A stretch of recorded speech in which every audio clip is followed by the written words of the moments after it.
Just picture this, a quiet little town, nestled right in the Himalayas. And then, for 1 week, it completely transforms. The streets become this incredible river of color, music, and just pure divine energy. The air itself feels different, humming with a kind of devotion, because hundreds of living gods have all gathered for their annual congress. Okay, let's just dive right into this amazing spectacle. For 7 days, every single year, the town of Mandi in Himachal Pradesh becomes the official gathering place for a celestial court. And these images, they really capture the energy, but you have to understand this is so much more than a festival.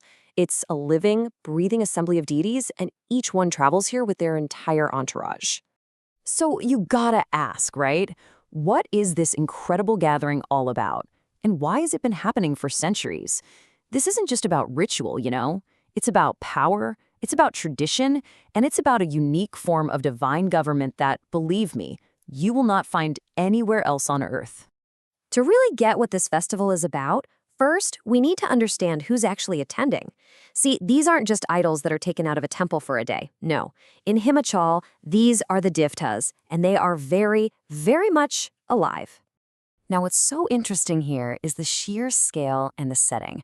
Mandi has 81 temples, so it's rightfully earned this title, the Varanasi of the Hills. And for this 1 week, it becomes the divinely appointed host for this absolutely massive assembly of gods. And just let that number sink in for a second. We're talking about over 200 individual deities, each one making a journey sometimes from the most remote, hard-to-reach mountain villages just to be present here in Mandir. So what exactly is a Devta? Well, in the villages of Himachala, a Devta isn't just a god you pray to in a temple. Oh no, they are the supreme authority, the living ruler, the chief justice, and the ultimate guardian of the entire community in all of its lands. And they don't just stay put in their temples. These gods travel. They visit other villages, they attend festivals, and this is how they do it, carried by their devoted followers in these ornate, canopied palanquins called raths, with their own musicians and priests. It's literally a divine procession wherever they go. The Devta's power is absolute, and it's woven into the fabric of daily life. I mean, they resolve disputes that might otherwise go to court. You have to get their permission before you can build a house, or get married, or even cut down a tree. Their word is law, and their presence is this constant guiding force. So how in the world did this tradition of a divine congress even start? Well, the story begins almost 500 years ago, and it involves a king, a cow, and a divine dream. Okay, the year is 1526. The local ruler, Raja Ajber Sen, hears about this strange sight, a cow that willingly goes and offers its milk over a particular stone in the forest. Soon after that, Lord Shiva appears in his dream, guiding him to unearth a Shivalinga from that exact spot.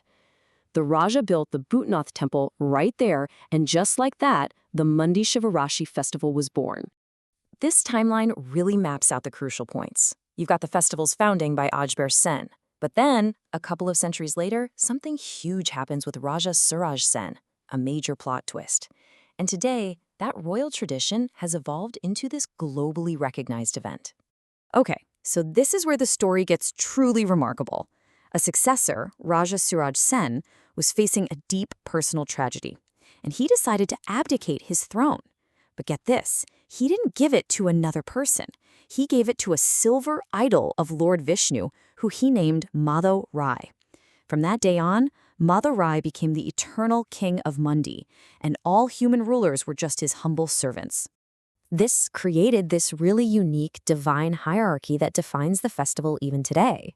So even though the event is Shivratri, a celebration for Lord Shiva at his Bhootnath Temple, all the visiting Devtas are technically guests in the kingdom of Madho Rai, which means protocol dictates they have to pay their respects to the ruling king first.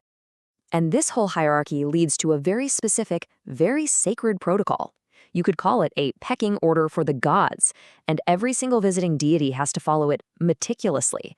It's a really clear and disciplined progression.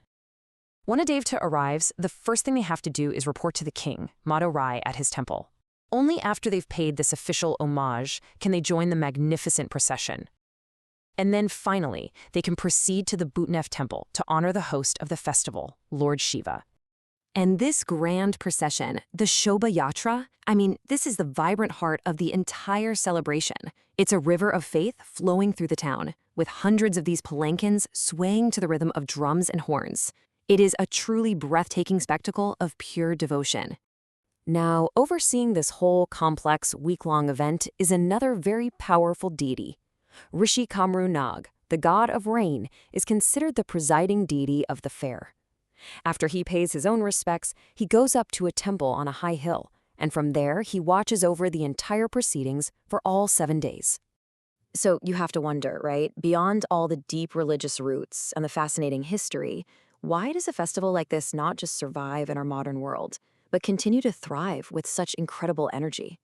Well, it endures because it is so much more than just a religious event. It's a cornerstone of Himachali culture. It's a massive reunion for families and whole communities.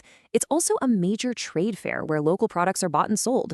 It's really a profound statement of identity, faith, and community, all rolled into one incredible week. And for all the divine pageantry, these images remind us that at its core, this is a deeply human event. It's powered by the musicians who play for hours on end, by the devotees who carry these heavy wreaths for days, and by all the quiet moments of rest and community that happen right in the middle of this grand spectacle. Ultimately, the Mandi Shivratri fair is more than just a tradition. It's a living, breathing piece of intangible cultural heritage. It's one of those rare and beautiful spaces where the earthly and the divine really do converge, where ancient beliefs shape modern life in the most vibrant way you can possibly imagine. And that leaves us with a final thought to really ponder. In a world of constant, rapid change, what is the source of power that allows an ancient tradition like this one to not just survive, but to flourish with such incredible authority and devotion?